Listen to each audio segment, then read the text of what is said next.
ม่พี่น้องเอ้ยเนาะเปิดภาพมาเมื่อนี้อยู่ที่ซาวนิดคือเก่าคือเดิมพี่น้องเอ้ยเนาะว่ามาหาทางแม่ใหญ่เพิ่นพี่น้องเอ้ยเนาะเพราะว่า FC เพิ่นฝากมาคือกันพี่น้องเอ้ยเนาะที่ว่าเพิ่นติดตามเบิ่งคลิปซาวนิดนี่แหละเนาะเพราะว่าซาวนิดว่ามาซอยทางแม่ใหญ่เพิ่นแน่เนาะเพราะว่าเพิ่นก็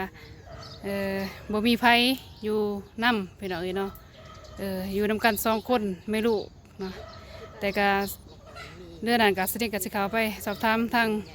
แม่ใหญ่เพิ่นเลยพี่น้องเอ้ยเนาะก่อนอื่นก็กราบทักทายสบายดีเด้อพ่อแม่FC สู่ผู้สู่คนเนาะบ่ว่าอยู่ภายในประเทศหรือต่างประเทศพี่น้องเนาะก็ยินดีเข้าสู่2เช้านี้เราไต่เส้นเก่าเส้นเคยพ่อแม่พี่น้องเอ้ยเนาะ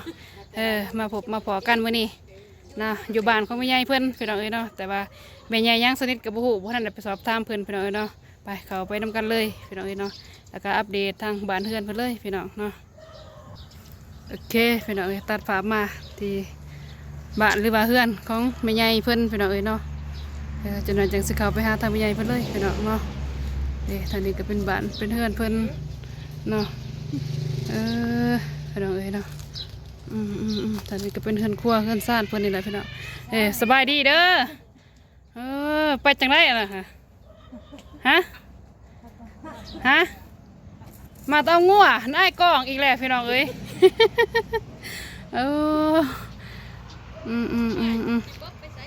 นี่เพื่อนซ่านบ้านซองเพื่อนพี่น้องเอ้ยเนาะบันไดคันไดเพื่อนกับพี่น้องเอ้ยเนาะอันนี้เป็นเสาเพื่อนไม่ใหญ่เพื่อนพี่น้องเนาะนี่นะมือยืมมืออยู่พี่น้องเอ้ยเนาะกับผู้ว่าสิได้สำได้เนาะเสาเฮือนเสาบ้านเพิ่นกะเนาะไปหาทางแม่ใหญ่เพิ่นเลยพี่น้องเอ้ย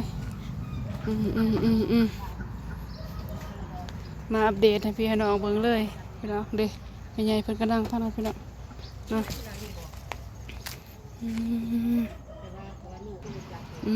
พี่น้องเอ้ยเนาะเด้แม่ใหญ่เพิ่นนางนี่สบายดีเด้อแม่ใหญ่เด้อสบายดีนางเห็นยังอันนี้แม่ใหญ่เมื่อยบ่เป็นทางไปนี่ไปใช้ก็เมื่อยเฮ็ดยังก็บ่ได้เลยเป็นเมื่อยน้ำบ่เมื่อยเมื่อยน้ำมันอุกมันเอามันหอนนี่เลย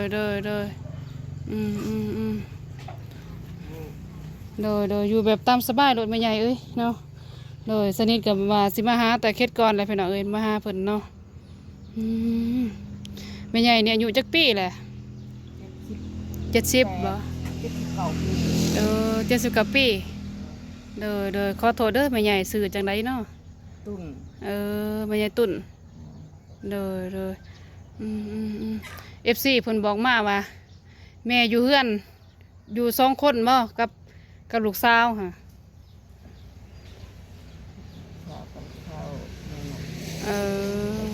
ไปนะอ้ายเงา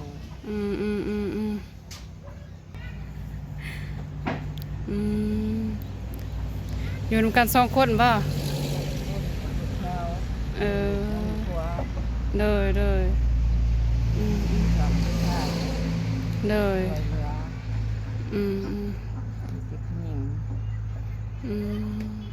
ผู้วังกี้เห็นบ่ผู้ทัศน์ถึงยิ่งกองใส่เห็นบ่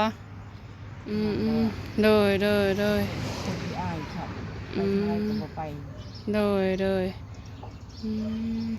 อายุเพิ่นจักปีแล้วลูกสาวแม่ซั่นนะฮะ30 ปลายกว่า30 ปลายปีเนาะเลยอยู่2 คนเลยบ่2 คนเลยลูกหลานทางอื่นก็บ่มีบ่อยู่ในเฮือนในศาลนี่ตอนนี้ก็เป็นเมื่อยน้ำอีกเนาะหอนมาเอาเลยอยู่นำกัน2 คนพี่น้องเอ้ยเนาะมีแต่ผู้หญิงเนาะบ่มีผู้ชายพอคนเลยผู้ใหญ่เด้ซะใหญ่กับไม่มี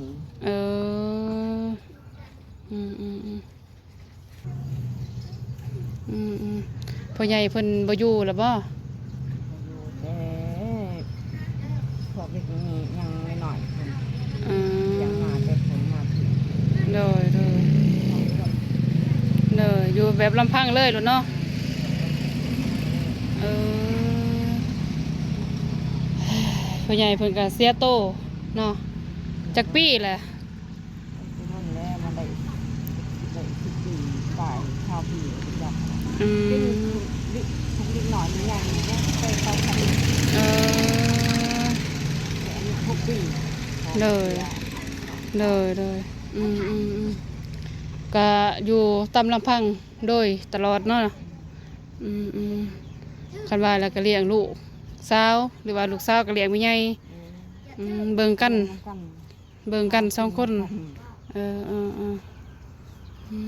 เฮือนซานเพิ่นก็พี่น้องเอ้ยเนาะ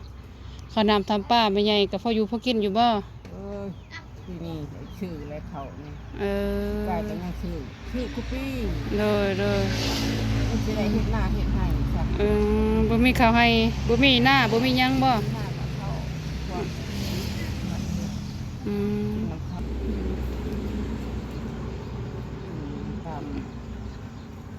ทำวันแรกมือได้มือว่าได้กับว่าได้นี่แหละ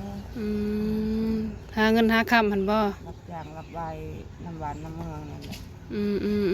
สัมแม่ใหญ่นี่ก็ยังไปได้อยู่บ่รับจ้างรับบายนี่ ไปน้ำมันนี่แหละ เออ เห็ดอันนั้นอันนี้ซอยมือ เลย ซอย แบบว่าพอดีต้นศาสตร์เพิ่นก็บิแบ่งให้เนาะเป็นเอาเลยเนาะเลย น้ำลานน้ำหวานน้ำเมืองนี่แหละ เลย มีไปทำทานมันได้ เลย ได้เศร้า อืมก็มีบ่มือที่ว่าแม่ใหญ่ขาดสุดๆเลยเขานี่ นี่แหละขาดนี่แล้ว เออ กินน้ำมันมาตอกไปทำงานทำนะ เลยอดอยากๆไปเนาะ อดนั่นนะ อืม เดี๋ยวกินมัน เลย มันก็บ่มีตัวดินสิกู อืมบางมือก็อดนี่จักมือคันว่าบ่มีข้าวน้ำทำปลากินแท้ๆก็ได้ นี่ก็ครอบน้ำมูดำปั่นดำช่างกับพอได้ทะเลาะไป เออ ไปมือใหม่หาใหม่อีก มื้อใดหาได้ก็แม่นได้กินเนาะมื้อโดยมื้อใดหาบ่ได้ก็แม่นบ่ได้กินเนาะย่าเนาะเลยเห็นไหมอันนั้นกล้องในกะลางไม้ไผอันแม่ใหญ่ ไม่ลูกคณะพนปะ เพิ่นมาเมียนไว้อยู่นี่บ่เพิ่นขอเมียนไว้เนาะไปหน่อยเนาะไก่ต้นแม่ใหญ่เพิ่นไปหน่อยเนาะแห้งงานกับบ่มีอยู่นำกัน2 คนกับลูกสาวพวกไปจับ เลยลูกสาวก็เคยสร้างครอบครัวอยู่บ่แม่ ช้าง 3 ปี เลยลูกเต่าเพิ่นก็บ่เคยได้เลยบ่ ได้ก็ได้เบิดยอดแบบนี้ เลย บาท เลยตอนนี้ก็อยู่ไผอยู่มันเลยเนาะ พายุมัน ยามแรงเด้กินยากไม่ใหญ่กินข้าวก็อีหยัง อันนี้ผักน้ำมันนี่แหละเก็บ เก็บผักแท้บัดนี้ ปลูกผักมันแลกกิน นี่ฉันกิน เก็บผักเก็บหญ้าบ่ พี่กระปุกก็กินท้องโคกขึ้นไป เออเพื่อมาแข่งให้แล้ว เดินไปตามหมู่บ้านนี่แหละเนาะนี่บ่มะเขือก็ได้ก็มะเขือก็ได้โอ้พี่น้องเอ้ยเนาะสิพอกินอยู่บ่เด้อนี่ก็มะเขือเพิ่นกับพี่น้องเอ้ยเนาะกินไปเพิ่นว่าหมาก1 2หมากนี่แหละพี่น้องเอ้ยเนาะเด้อสวนครัวแล้วก็บะเล็งมะลางแห้งผู้หญิงเนาะแห้งผู้หญิงพี่น้องเอ้ยเนาะ ตัวกันเรียนนั้น โดยเฮือนแม่ใหญ่นี่อยู่นี่จักปีแล้วแม่ใหญ่เอ้ย โอ้ยโดนแล้ว ดนแล้วบ่ โดนแล้ว อืม เคยยั่งคนนี้ เออ เคยยั่งอยู่ เลยแต่เรามีกับบริมีทั้ง บ่มีหยังแบบเกินไว้เลยเนาะ พี่น้องเอ้ยเนาะข้าวน้ำทำปลาก็บ่มีกินหรือว่าบ่เพียงพอพี่น้องเอ้ยเนาะเลยเลย มีใครหาบ่พี่ใครซอยแม่นักนาเขาก็เฮ็ดบ่ได้ เลยอยู่ไปสะแล้วเนาะแม่ใหญ่เนาะ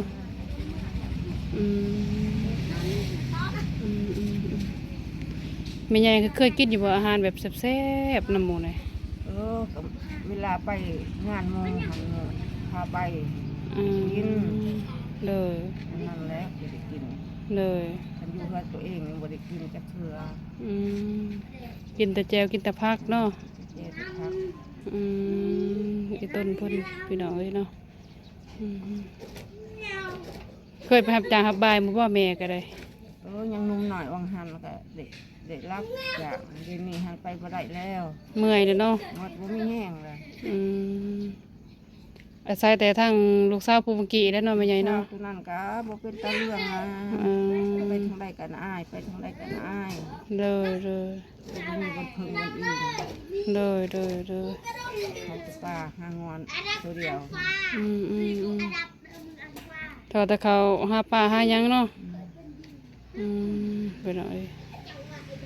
สู่ส้นแบบลำบากชีวิตเพิ่นกันเนาะเพราะว่า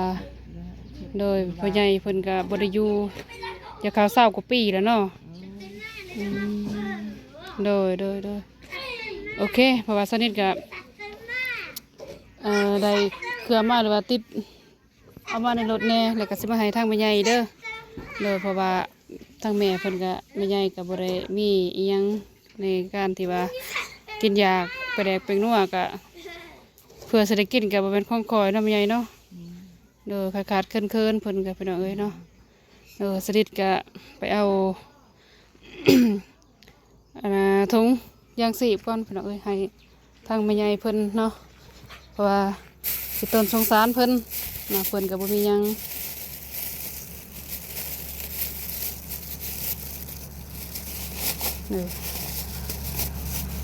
โอ้หมัดออกแล้วก็จีไปแหละ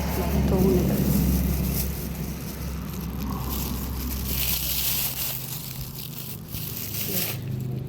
เป็นถุงยางสีบพี่น้องเอ้ยเนาะต้นแม่ใหญ่เพิ่นอยู่เลี้ยงสีแบบคันที่ว่ากับแบบตามลำพัง2แม่ลูกพี่น้องเอ้ยเนาะแต่ลูกสาวกับน้าอ้ายบ่หันเข้ากล่องเนาะมีแต่สัมผัสน้ำแม่ใหญ่เพิ่นนี่แหละพี่น้องเอ้ยเนาะสติเกิดต้นสุดๆพี่น้องเอ้ยเนาะเพราะว่า FC เพิ่นก็ว่ามาหาทางแม่ใหญ่เพิ่นแน่เพิ่นว่าเนาะอยู่นำกันกับลูก2คนนี่แหละเพิ่นว่าเนาะที่ว่าเพิ่นติดตามคลิปสนิทเนาะเพิ่นก็เลยอันนี้ให้พี่น้องเอ้ยเนาะสนิทก็ใช้ทางแม่เลยเด้อเป็นโดยเครื่องที่ว่าสนิทมอมให้มือนี้ก็บริเวณเงินสนิทซื้อเองเริ่มใหญ่เด้อโดยก็เป็นเพราะว่าเครื่องจำนวนนี้เนาะก็เป็นทางพอหักสนิทเนาะให้เป็นจำนวนเงินเนาะแต่สนิทก็จัดเป็นถุงยางชีพเพราะว่าอีต้นทางเพิ่นผู้ถูกจนนี่แหละกันสิว่าแล้วก็เนาะแบบว่าที่ว่าคลิปที่ว่าสนิทไปถ่ายมาแต่ละหม่องแต่ละบอนที่ว่าสนิทเห็นในครอบครัวเพิ่นขาดเคินเนาะสนิทก็จะเอามาให้เนาะเพราะว่านี่ก็ทางพ่อบุญเพิ่นเด้อแม่ใหญ่เด้อโดยภาคของลูกอยู่ทาง USA ให้ทางแม่ใหญ่ขอบมกขอบใจเพิ่นโดยเป็นแต่ว่าเว้าค่ะขอบมกขอบใจเด้อว่าน้ำสนิทก็ได้ขอบมกขอบใจเด้อโดยพอหักทางสนิทพอบุญขอให้มีสุขภาพแข็งแรงความเจ็บอย่าได้ความไข่ยาสุมีขอให้อยู่มันคนยืนเหตุงานทำงานยังก็ขอให้เฮงปังเลยเพราะว่าอีต้นทั้งแม่ใหญ่เพิ่นนี่แหละพี่น้องเอ้ยเนาะเสด็จมาเห็นแท้แล้วก็สงสารเนาะก็เลยหมอเป็น ทงยางซีไปดอกเอ้ยเนาะก็ไปไล่เคสไปไล่หมองไปไล่บอลไปดอกเอ้ยเนาะแต่ไอ้ต้นทางเพิ่นละสุดๆอยู่2คนไม่ลูกไปดอกเอ้ยเนาะบ่ได้มีผู้ชายแล้วก็บ่ได้มีลูกหลานคนอื่นอีกเนาะมีแต่เพิ่นกับลูก2คนลูกสาว ร้านก็บ่มี โดยอายุ30ปลายกว่าปีนี่แหละเป็นเอาเอ้ยเนาะอยู่เฮือนนำกันเนาะเพราะว่าเพิ่นก็สู้ซนมาได้สำนีก็ถือว่าโอเคเนาะโดยจุดประสงค์ที่ว่าแม่ใหญ่อยากได้คู่มือนี่แม่นหยังแม่ใหญ่ จะอยากได้อิหยังเลย อืมแม่ใหญ่อยากได้หยังจุดประสงค์หลักๆที่แม่ใหญ่ตอนนี้ในความคิดอยากได้นี่ นักดีก็แม่นเขาแม่นแล้ว เออ หายากเนาะแนวเรียกชีวิต เออ ท โดย ำบาปเฮา โดยเพราะว่าคู่มือก็เขาสิมากะบ่มีเนาะ เขาสิมาก็บ่มี โดย ขาดเครื่อง อืม วังมีวังบ่ โดยโอเคมีแต่ว่าสนิทกับแสดงข้อโต้กลับเด้อแม่ใหญ่เด้อโดยเพราะว่านี่ก็คำมือตื้อตาแรกเพราะว่าโดยก็สิได้เดินทางลงไปทางบ้านจุฬาต่ออีก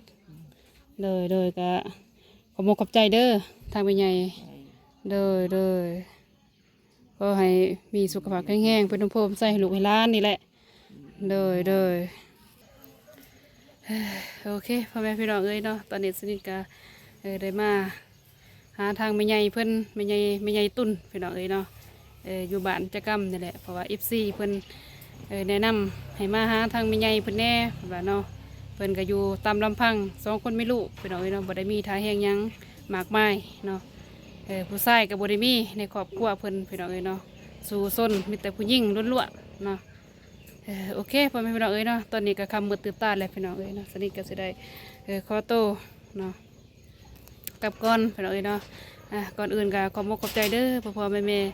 FC สู่ผู้สู่คนเนาะบ่ว่าอยู่ภายในประเทศหรือต่างประเทศพี่น้องเนาะที่เข้ามาชมคลิปซะนี้แต่ต้นจนจบขอให้พ่อแม่จงมีแต่สุขภาพแข็งแรงความเจ็บอย่าสุดใดความกายอยาสุมีพี่น้องเอ้ยเนาะพบกันใหม่คลิปหน้าสำหรับคลิปนี้ขอกล่าวคำว่าสบายดีพี่น้องเอ้ยเนาะบ๊ายบายพี่น้อง